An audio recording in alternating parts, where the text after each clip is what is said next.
Two roads diverged in a yellow wood. I'm sorry I could not travel both. And be one traveler long I stood, and looked on one as far as I could, to where it bent in the undergrowth. In the poem, the speaker stands in a yellow wood. It seems that the leaves have turned lifeless and yellow, depicting autumn. The road is walked into two different directions. The speaker feels sorry because he wants to travel both the ways, but he can't do so.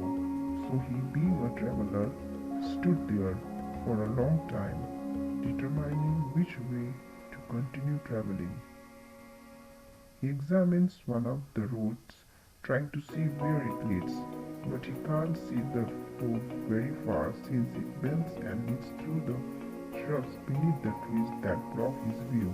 And took the other as just as fair, and having perhaps the better claim, because it was grassy and wanted wear, though as for that the passing there had warned them really about the same.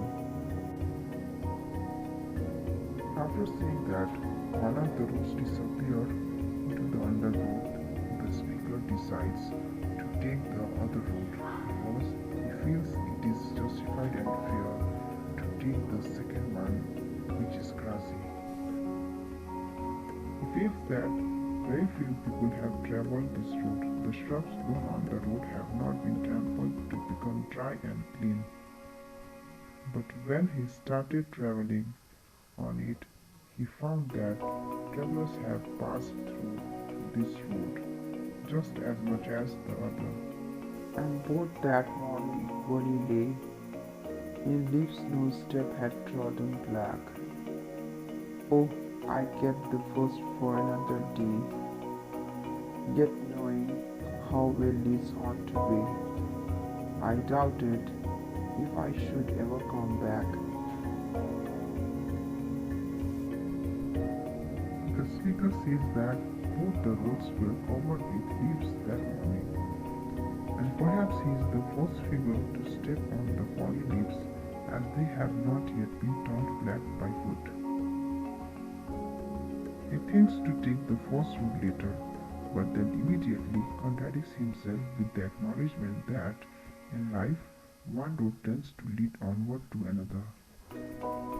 So it's therefore unlikely that he will ever actually get a chance to return to that first road.